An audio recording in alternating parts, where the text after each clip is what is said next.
I had seen countless worlds fall, but Earth was different.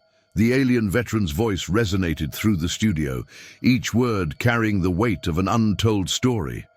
The interviewer, a slender figure with gleaming sapphire skin, leaned forward, her luminescent eyes narrowing with curiosity.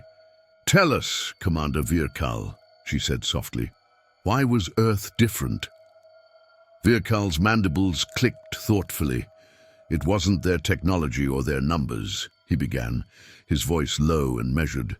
"It was their audacity, to believe they were untouchable, as if their insignificant blue sphere mattered in the vastness of the cosmos." The audience watching across HFY was transfixed. This wasn't just another war story. It was a glimpse into one of the Dominion's most controversial campaigns. "Before the first ships darkened their skies," Vyr'kal continued, "we spent decades studying them. We observed their wars, their alliances, their petty squabbles over imaginary borders. They called themselves advanced, but to us they were little more than an experiment waiting to be dissected." The interviewer interjected, her voice sharp. "Why did your people choose to invade, Commander? What was the justification?" "Two reasons," Vyr'kal replied. "First, their planet was rich in resources we required for our survival. Second," he paused, his elongated pupils narrowing, "we wanted to test them, to see if their resilience matched their arrogance." He leaned closer to the camera, addressing the unseen millions watching. "Have you ever wondered what it feels like to destroy a world, to stand in the ashes of a civilization and feel its history crumbling beneath your feet?" He straightened, his tone darkening. "It is not what you think. It is both exhilarating and haunting." The room fell silent as his words lingered. Then Vyr'kal's expression hardened. "Earth taught us a lesson we weren't prepared for, but that story comes later. Let me start at the beginning, how we planned their downfall." Vyr'kal's gaze shifted momentarily, as if reaching back into the depths of memory. "The study of Earth began as a curiosity," he said, his voice steady, but carrying an edge of something unspoken. "We first observed them from afar, through their primitive broadcasts and crude transmissions, their music, their dramas, their wars. Each spoke of a species caught in a perpetual struggle with itself." The interviewer tilted her head, her eyes narrowing. "What was your initial assessment of the humans?" He exhaled, his mandibles clicking softly. "They were contradictory. Their art and philosophy hinted at profound intelligence, yet their reliance on violence and their neglect of unity showed their fragility. They were capable of great beauty, but it was often overshadowed by their flaws." He paused, letting the weight of his words linger.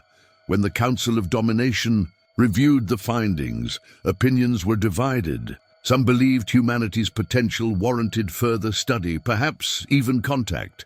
Others saw only an opportunity, a planet rich in resources, protected by beings too divided to resist us." "And you?" the interviewer pressed. "What did you believe?" "I believed they were dangerous," Vyr'kal said, his tone firm. "Not because of their weapons, which were laughable compared to ours, but because of their unpredictability. They possessed a defiance we hadn't encountered before, a refusal to accept their limitations, no matter how insurmountable."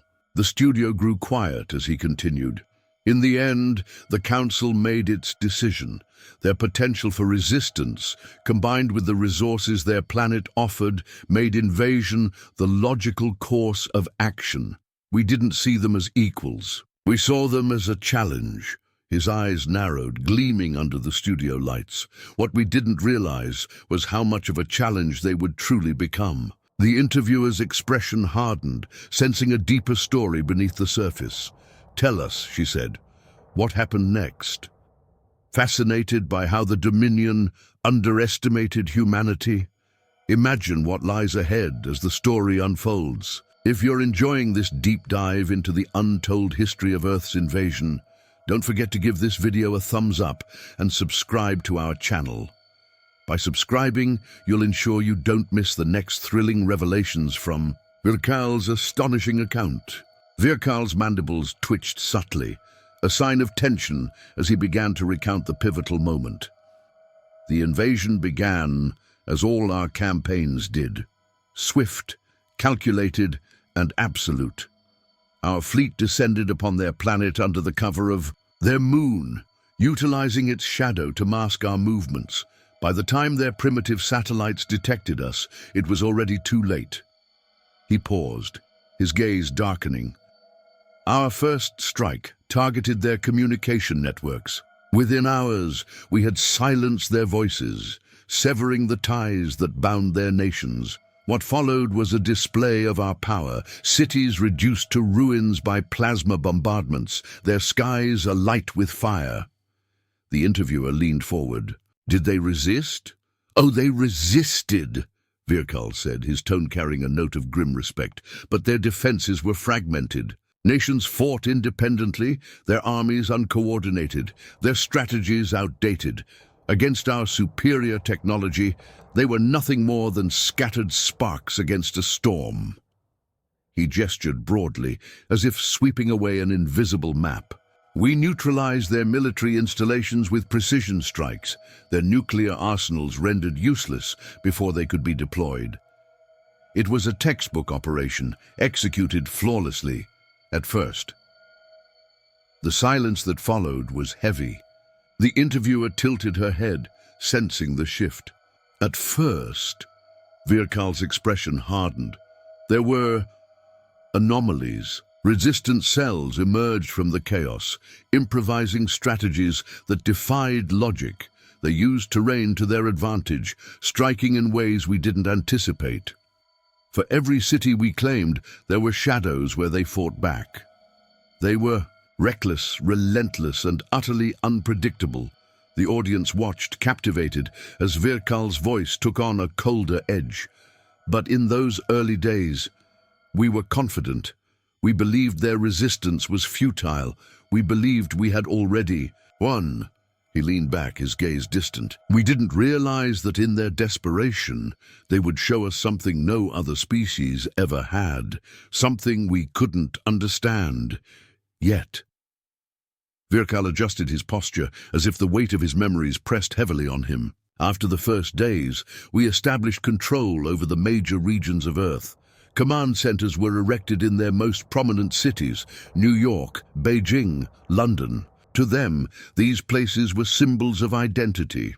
To us, they were trophies of conquest. He paused, his voice cold and measured.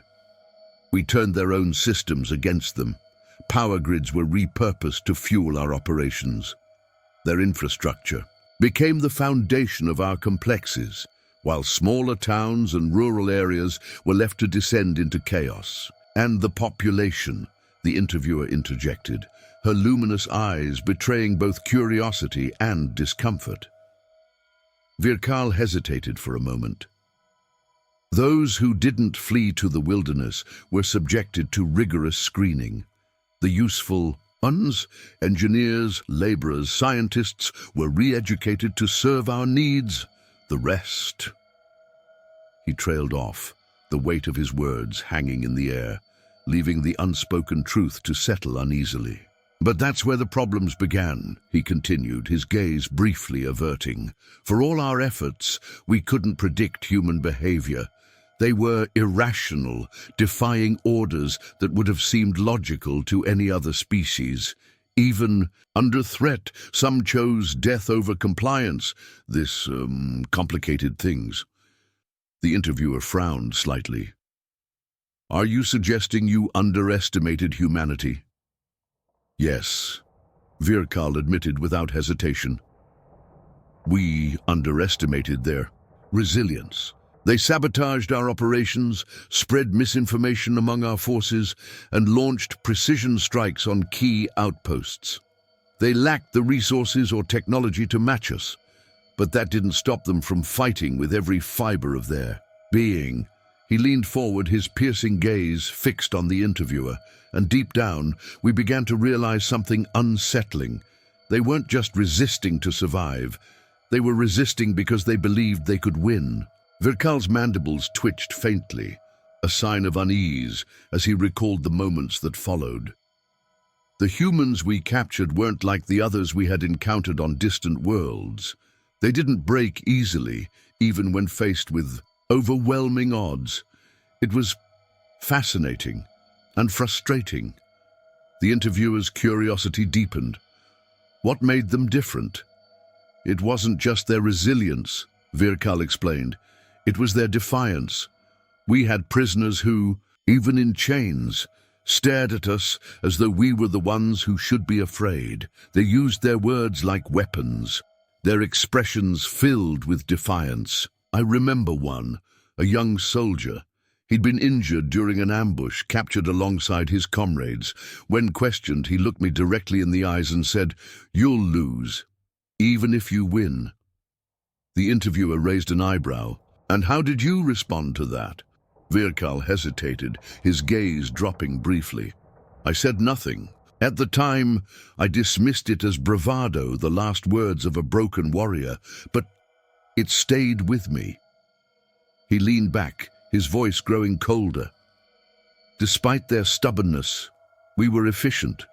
Camps were established to process and detain prisoners. Those deemed useful were re-educated to serve the Dominion, while others were used for experiments designed to understand their biology and psychology. We believed this knowledge would give us the upper hand, allowing us to predict and suppress their resistance more effectively." The interviewer's expression hardened. "And did it?" Vyr'kal's mandibles clicked, his tone laced with bitterness. "No. The more we studied them, the less sense they made.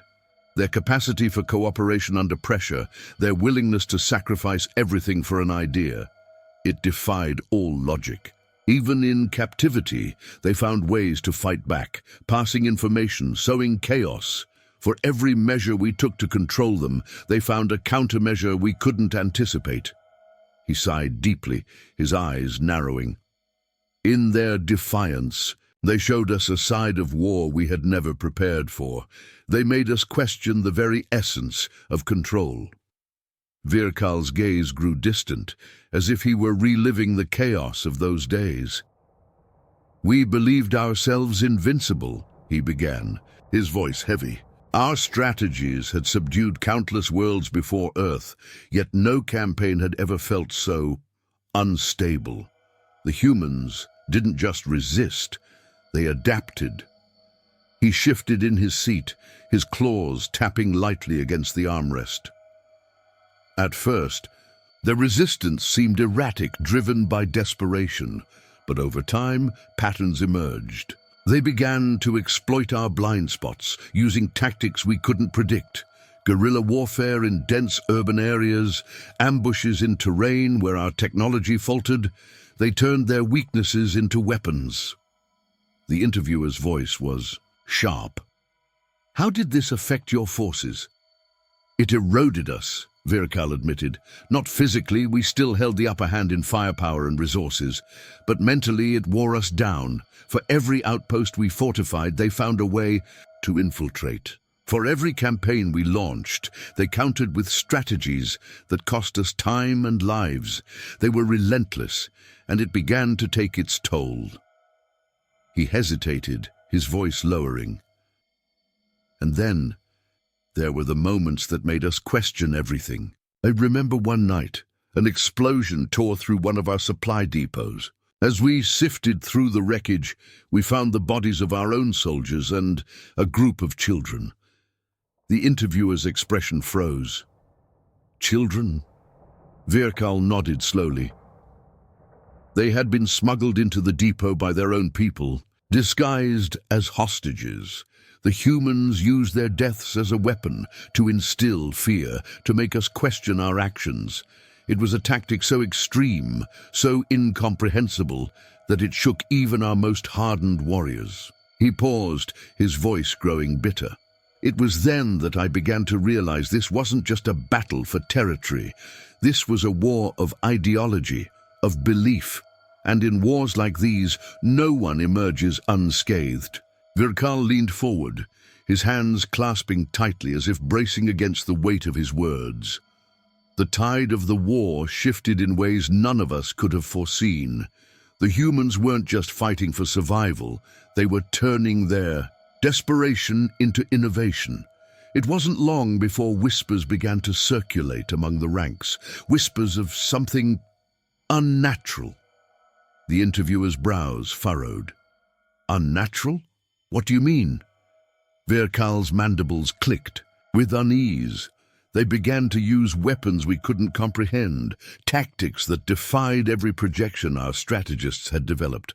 It started small, explosions where there shouldn't have been explosives, power disruptions in areas we had fortified. But then came the sightings. Shadows moving where no life was detected, figures emerging from places that should have been secure. At first we dismissed it as paranoia. He paused, the tension in the studio palpable, until we encountered them firsthand. The interviewer's voice dropped to a whisper. Them, survivors who shouldn't have survived, Vyr'kal said, his voice filled with a rare tremor. Humans who had endured our experiments, who had been left broken and forgotten. But they returned different. They fought with a ferocity that no longer seemed natural.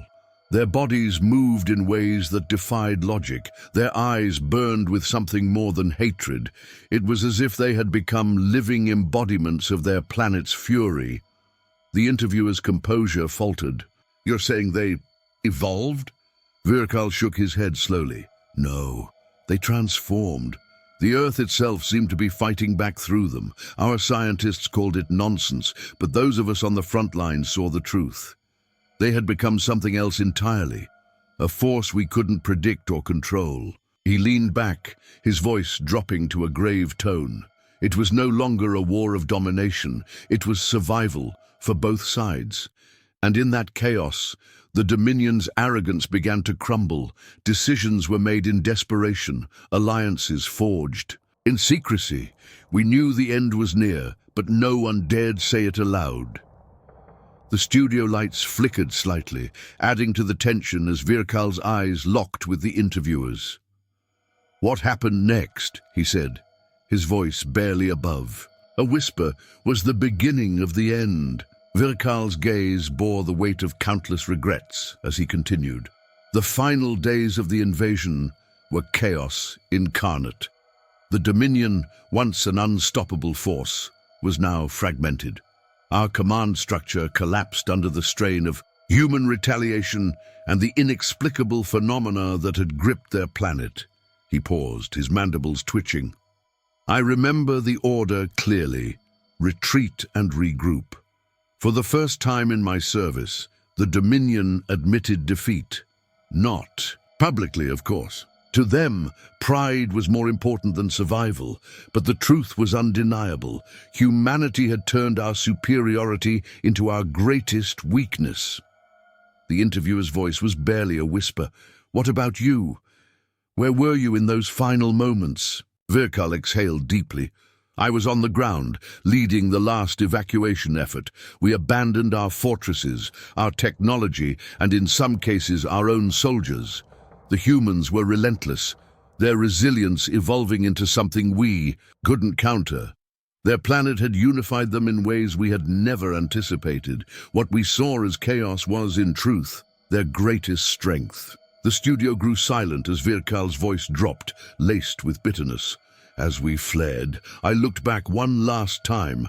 The skies were alive with fire, the ground trembling beneath a force we couldn't comprehend. It wasn't just their will to survive. It was something deeper, something primal. They had become the very storm we sought to control. He leaned forward, his piercing gaze locking onto the camera. The Dominion left Earth scarred, but they left us broken. We learned too late that you cannot conquer a species that refuses to be defined by its limits. They don't just endure, they rise. The interviewer, visibly shaken, hesitated before speaking. If you could change anything, what would it be? Vyr'kal's expression hardened, his voice steady but filled with conviction. I would never have underestimated them.